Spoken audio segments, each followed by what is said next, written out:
നമസ്കാരം, DCN വാർത്തകളിലേക്ക് സ്വാഗതം. പ്രധാന വാർത്തകൾ. പടന്ന റഹ്മാനിയ ഹൈസ്കൂളിന് സമീപത്തെ കുടിവെള്ള ടാങ്ക് നിർമ്മാണം പ്രദേശവാസികൾ പ്രക്ഷോഭത്തിലേക്ക്.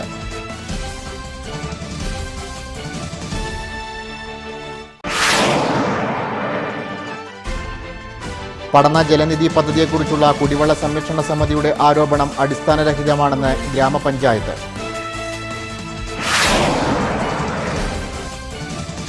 ചുട്ടുപൊള്ളുന്ന വെയിലത്ത് പിഞ്ചുകുഞ്ഞിനെ ക്രൂശിച്ച് ഭിക്ഷാടനം. പിഞ്ചുകുഞ്ഞിനെ ഒക്കത്തിരുത്തി ഭിക്ഷാടനം നടത്തുന്നത് പയ്യന്നൂരിൽ.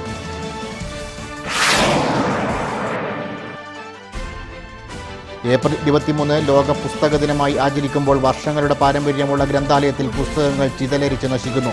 പുസ്തകങ്ങൾ നശിക്കുന്നത് വലിയപറമ്പ ഗ്രാമപഞ്ചായത്തിലെ കന്നുവീട് കടപ്പുറം വായനശാല ഗ്രന്ഥാലയത്തിൽ.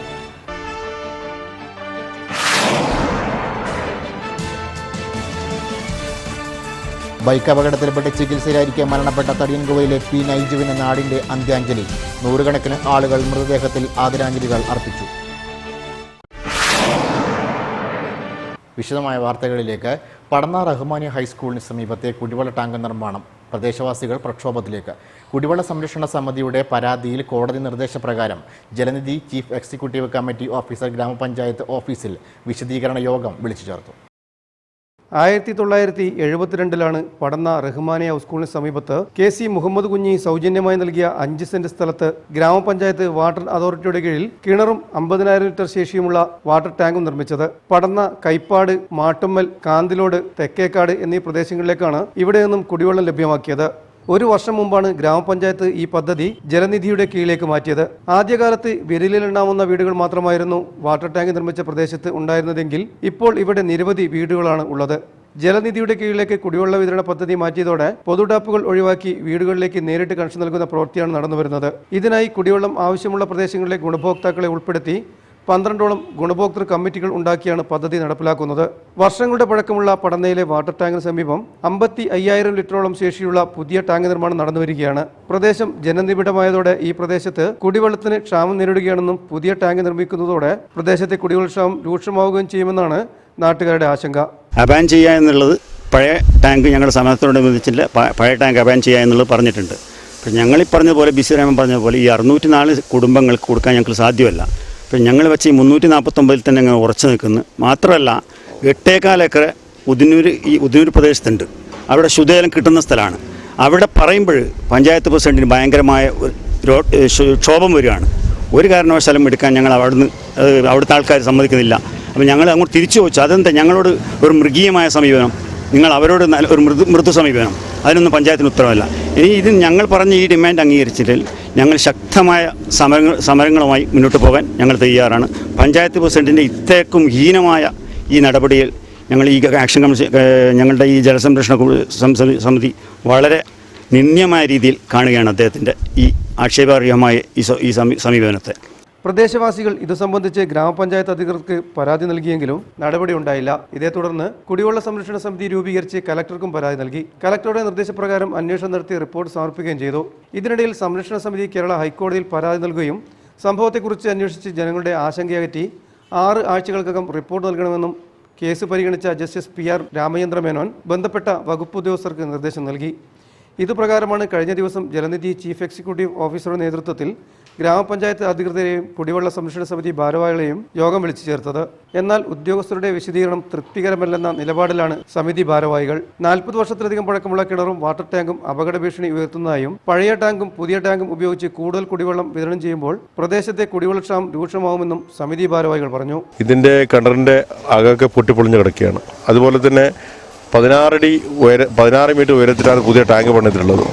അവിടത്തേക്ക് ഈ കാലാനപ്പെട്ട കടലിൽ നിന്ന് വെള്ളം അടിച്ചു കൊണ്ടുപോകുമ്പോൾ സ്വാഭാവികമായിട്ടും അത് നശിക്കാനുള്ള ഒരു തകർന്നടിയാനുള്ള സാഹചര്യമുണ്ട്. ഇവിടെ 1500 കുട്ടികൾ പഠിക്കുന്ന സ്കൂളുകളുണ്ട്. അതുപോലെ തന്നെ വളരെ ജനനിബിഡമായ പ്രദേശത്താണ് ഈ വാട്ടർ ടാങ്ക് ഉള്ളത്. അത് വളരെയധികം അപകട ഭീഷണിയാണ്. ഇത് ഞങ്ങൾക്ക് ബഹുമാനപ്പെട്ട കോടതിയിൽ ഞങ്ങൾ ചൂണ്ടിക്കാണിച്ചിട്ടുണ്ട്. പടന്ന ഗ്രാമപഞ്ചായത്ത് പരിധിയിൽ പഞ്ചായത്ത് അധീനതയിൽ തന്നെ കൂടുതൽ ജലസ്രോതസ്സുള്ള പ്രദേശങ്ങളുണ്ടെന്നും അവിടങ്ങളിൽ നിന്നും കുടിവെള്ളം സംഭരിക്കുന്നതിനാവശ്യമായ നടപടികൾ കൈക്കൊള്ളാൻ അധികൃതർ തയ്യാറാകണമെന്നുമാണ് സംരക്ഷണ സമിതിയുടെ ആവശ്യം. പഠന ജലനിധി പദ്ധതിയെക്കുറിച്ചുള്ള കുടിവെള്ള സംരക്ഷണ സമിതിയുടെ ആരോപണം അടിസ്ഥാനരഹിതമാണെന്ന് ഗ്രാമപഞ്ചായത്ത് ഭരണസമിതി. പദ്ധതിയിലെ ആശങ്കകൾ അകറ്റാൻ ഈ മാസം 26-ന് ഉച്ചയ്ക്ക് പ്രദേശവാസികളുടെ യോഗം വിളിച്ചു ചേർക്കുമെന്ന് vice president PC Subaida TCN ന്യൂസിനോട് പറഞ്ഞു. പടന്ന ഗ്രാമപഞ്ചായത്ത് പരിധിയിലെ രൂക്ഷമായ കുടിവെള്ളക്ഷാമം പരിഹരിക്കുന്നതിനായി വാട്ടർ അതോറിറ്റിയുടെ കീഴിൽ പടന്ന ഹൈസ്കൂളിന് സമീപം പ്രവർത്തനം ആരംഭിച്ച കിണറും വാട്ടർ ടാങ്കും 1 വർഷം മുമ്പാണ് ജലനിധിക്ക് വിട്ടു നൽകിയത്. 250ഓളം പൊതു ടാപ്പുകളാണ് വിവിധ പ്രദേശങ്ങളിൽ നിലവിലുണ്ടായിരുന്നത്.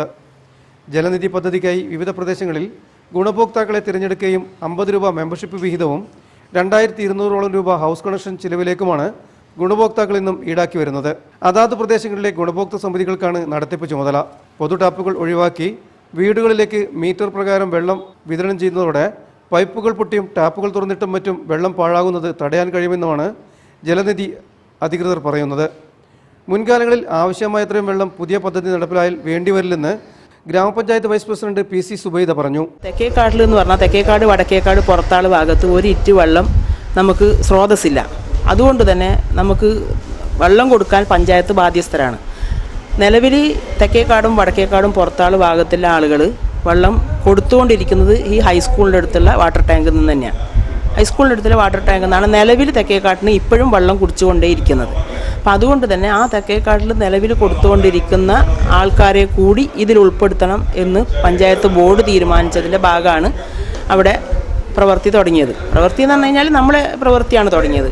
അല്ലാതെ അവിടെ നിലവിലുള്ള കിണർ ആ ടാങ്കി പിന്നെ പഴയ 40-45 വർഷമായിട്ട് വെള്ളം നമ്മൾ കുടിച്ചുകൊണ്ടിരിക്കുന്നതാണ് തെക്കേക്കാട്. അപ്പം 40-45 വർഷമായിട്ട് നമുക്ക് കിട്ടിക്കൊണ്ടിരിക്കുന്ന ആ പിന്നെ ഹൈസ്കൂൾ ടാങ്കിൻ്റെ അടുത്തുനിന്ന് പഴയതാകുമ്പോൾ ആ ടാങ്കിയുടെ കാരണം ഈ ജലനിധി പദ്ധതി വന്നാൽ അതിലൂടെ ആ ഫണ്ടിലൂടെ മാത്രമേ നമുക്ക് പുതിയ ടാങ്ക് നിർമ്മിക്കാനും കൂടി കിട്ടും. അതുകൊണ്ട് ആ ഫണ്ട് കിട്ടുന്നതിനനുസരിച്ച് പുതിയ ടാങ്കി കാരണം 40-45 വർഷമുള്ള ടാങ്കിയാണ്. ആ ടാങ്ക് ഒരുപാട് വർഷമുള്ള വാട്ടർ അതോറിറ്റിയുടെയാണ്. അപ്പോൾ ആ ടാങ്കിൻ്റെ പ്രവർത്തനം നമുക്ക് എന്ത് ചെയ്യാന്ന് വെച്ച് കഴിഞ്ഞാൽ ഈ പുതിയ ടാങ്കിയുടെ പ്രവർത്തനം തുടങ്ങുന്നതോടുകൂടി പഴയ ടാങ്കിയുടെ പ്രവർത്തനം അവിടെ പിന്നെ നിർത്തും. നിലവിലുള്ള കിണറിൽ നിന്നും 20 വർഷത്തിലധികം വെള്ളം ലഭ്യമാകുമെന്നാണ് ജലനിധി അധികൃതരുടെ കണ്ടെത്തൽ. ജനങ്ങളുടെ ആശങ്കയകറ്റുന്നതിനായി ഈ മാസം 26-ന് പ്രദേശവാസികളുടെ യോഗം വിളിച്ചു ചേർക്കുമെന്നും വൈസ് പ്രസിഡന്റ് പറഞ്ഞു. കാരണം അത് ഇവരെ ആശങ്ക തീർക്കുന്നതിന് വേണ്ടി 26-ാം തീയതി ശനിയാഴ്ച ഇപ്പം പിന്നെ ബോർഡ് തീരുമാനിച്ചിട്ടുണ്ട്. ആ കമ്മിറ്റിക്കാരെ വിളിച്ച് അവരെ ആശങ്ക തീർക്കാനും അവരുടെ ആവശ്യങ്ങൾ പരിഗണിക്കുന്നതിന് വേണ്ടിയിട്ടും ബോർഡ് തീരുമാനിച്ചിട്ടുണ്ട്. ഉദിനൂർ കാപ്പിൽക്കുള പരിസരത്ത് ജലസ്രോതസ്സുള്ള 4.5 ഏക്കറോളം സ്ഥലം ഗ്രാമപഞ്ചായത്തിൻ്റെ അധീനതയിലുണ്ട്.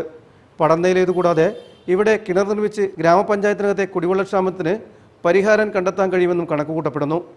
എന്നാൽ റെയിൽപാളം മുറിച്ചു കടന്നു വേണം പടന്നയിലേക്ക് വെള്ളമെത്തിക്കാൻ.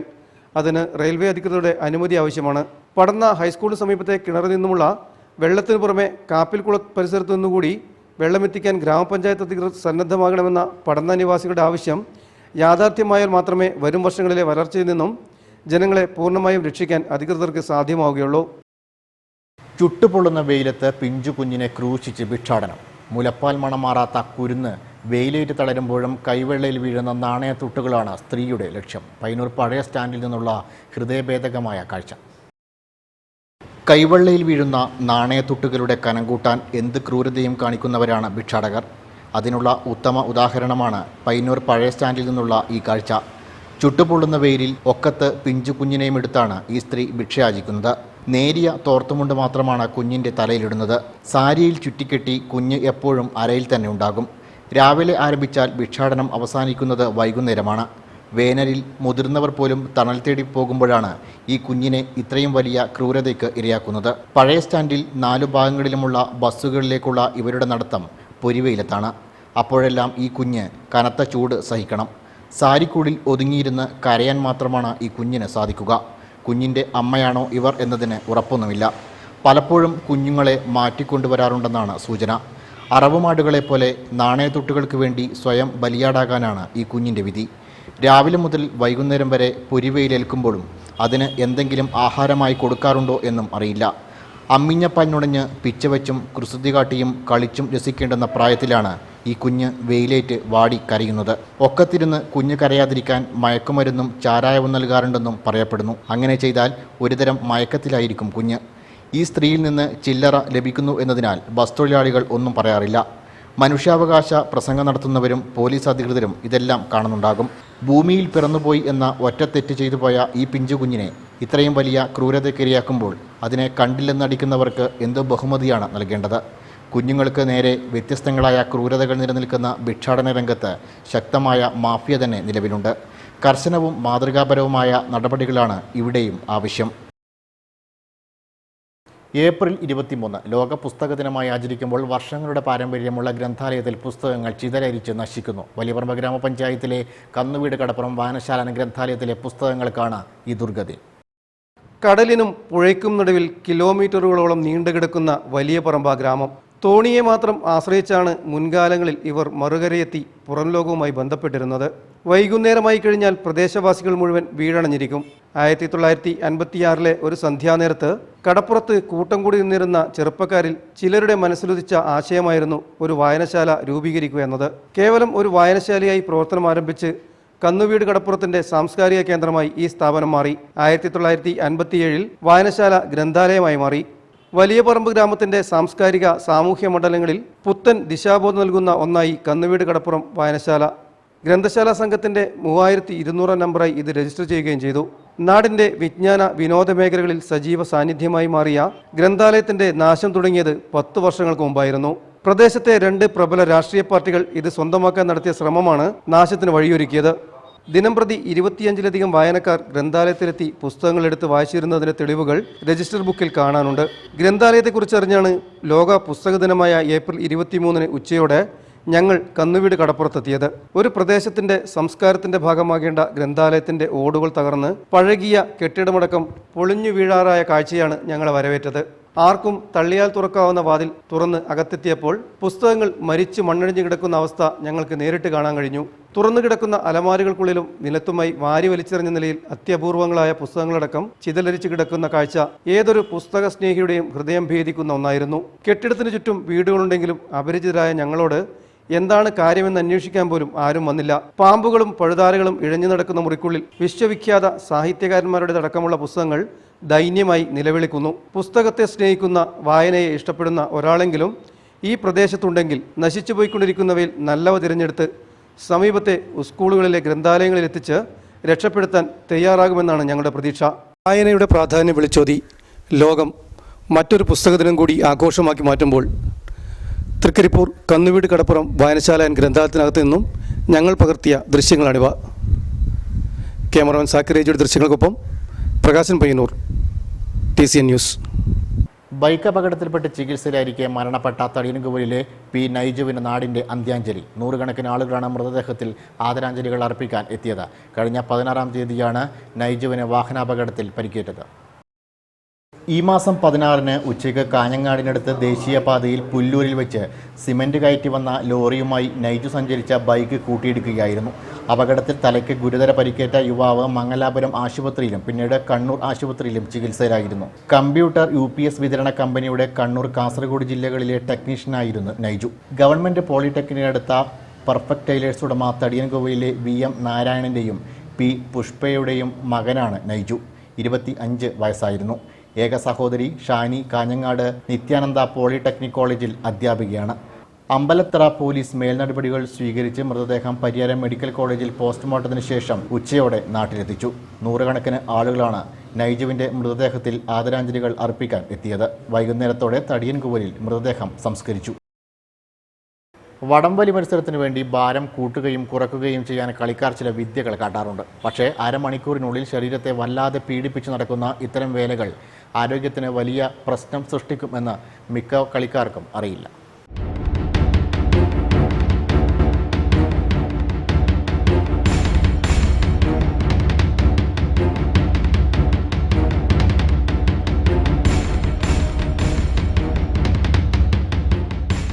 നാടെങ്ങും കമ്പവലിയാവേശം വലിഞ്ഞു മുറുകുമ്പോൾ മണിക്കൂറുകൾക്കുള്ളിൽ ഭാരം കുറയ്ക്കുകയും കൂട്ടുകയും ചെയ്യുന്ന വടംവലിക്കാരുടെ തന്ത്രം കാണുക. വന്നുചേരാവുന്ന ആരോഗ്യ പ്രശ്നങ്ങളൊന്നും നോക്കാതെ താർപ്പായ വിദ്യ ഉപയോഗിച്ചാണ് പല ടീമുകളും ഇന്ന് വടംവലി മത്സരത്തിനെത്തുന്നത്. കേട്ടാൽ അത്ഭുതം തോന്നുന്ന രീതിയാണ് ഇവരുടേത്.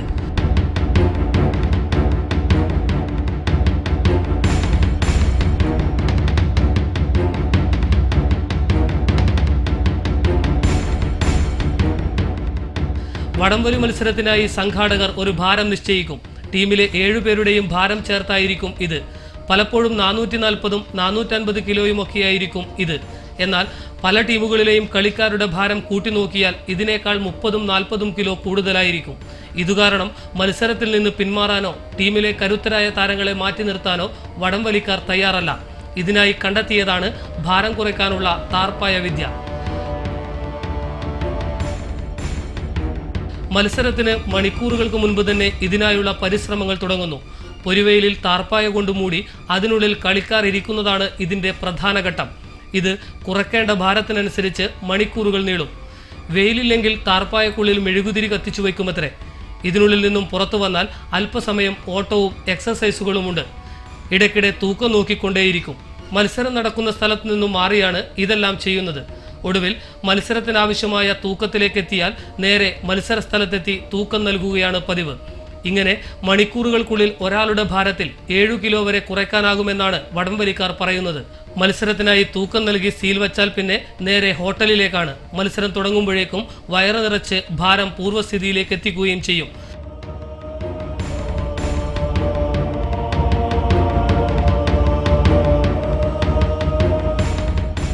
ആദ്യമൊക്കെ 1-2 ടീമുകൾ മാത്രമാണ് ഈ വിദ്യ പ്രയോഗിച്ച് മത്സരത്തിനെത്തിയിരുന്നത്. എന്നാൽ ഇപ്പോൾ ഇത് വ്യാപകമായി കഴിഞ്ഞു. വൻ തുകയാണ് നാട്ടിൻപുറങ്ങളിൽ വടംവലി മത്സരത്തിന് സമ്മാനമായി നൽകുന്നത്. ഇതുതന്നെയാണ് ഈ സാഹസത്തിനൊക്കെ മുതിരാൻ കളിക്കാരെ പ്രേരിപ്പിക്കുന്നതും. 5000 രൂപ മുതൽ മുകളിലോട്ടാണ് വിജയികൾക്കുള്ള സമ്മാനത്തുക. ഒട്ടുമിക്ക ദിവസങ്ങളിലും മത്സരം നടക്കുകയും ചെയ്യും. അതുകൊണ്ട് തന്നെ നിരവധി പേർ ഇത് ജീവിതമാർഗമായി തിരഞ്ഞെടുത്തിട്ടുണ്ട്. മത്സരാവേശത്തിനിടയിൽ ഈ ഭാരം കുറയ്ക്കൽ കൊണ്ട് വന്നു ചേരാവുന്ന വലിയ ആരോഗ്യ പ്രശ്നങ്ങൾ ഇവർ കാര്യമാക്കുന്നില്ല എന്നതാണ് സത്യം. VP മനോഹരന്റെ കഥകളുടെ സ്വതന്ത്ര നാടക ആവിഷ്കാരങ്ങൾ ഉൾപ്പെടുത്തിയ നാടകോത്സവം ഈ മാസം 24 മുതൽ 27 വരെ മഹാദേവ ഗ്രാമത്തിൽ നടക്കും. കളരി മഹാദേവ ഗ്രാമമാണ് നാടകോത്സവം സംഘടിപ്പിക്കുന്നത്. എന്ന് വെച്ചാ നെൽച്ചെടി അരിഞ്ഞു കൊണ്ടുവന്ന് കാലുകൊണ്ട് മെതിച്ച് നെല്ലിനെ വേർതിരിക്കും. നീ അവര് പാടുന്നത് കേട്ടു. കനൽ വഴികളിലൂടെ സഞ്ചരിക്കുന്നത്.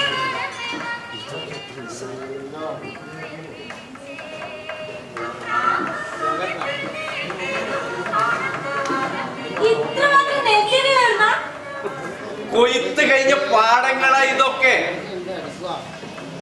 പരേതനായ VP മനോഹരന്റെ കഥകളുടെ സ്വതന്ത്ര നാടകാവിഷ്കാരമാണ് 24 മുതൽ 27 തീയതികളിലായി മഹാദേവ ഗ്രാമത്തിൽ നടക്കുന്നത്.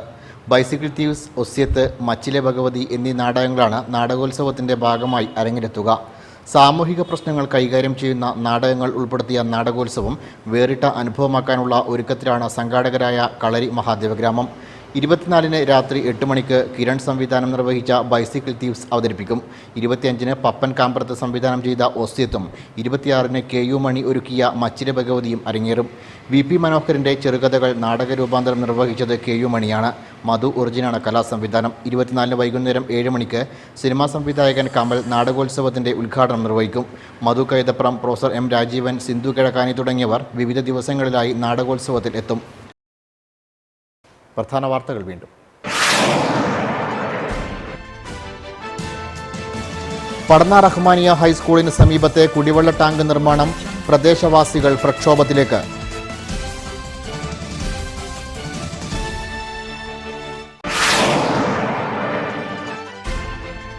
പടന്ന ജലനിധി പദ്ധതിയെക്കുറിച്ചുള്ള കുടിവെള്ള സംരക്ഷണ സമിതിയുടെ ആരോപണം അടിസ്ഥാനരഹിതമാണെന്ന് ഗ്രാമപഞ്ചായത്ത്.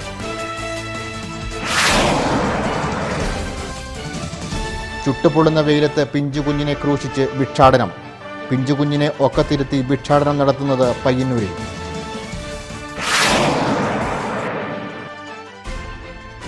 ഏപ്രിൽ 23 ലോക പുസ്തക ദിനമായി ആചരിക്കുമ്പോൾ വർഷങ്ങളുടെ പാരമ്പര്യമുള്ള ഗ്രന്ഥാലയത്തിൽ പുസ്തകങ്ങൾ ചിതലരിച്ച് നശിക്കുന്നു. പുസ്തകങ്ങൾ നശിക്കുന്നത് വലിയ പറമ്പ ഗ്രാമപഞ്ചായത്തിലെ കന്നുവീട് കടപ്പുറം വായനശാല ഗ്രന്ഥാലയത്തിൽ.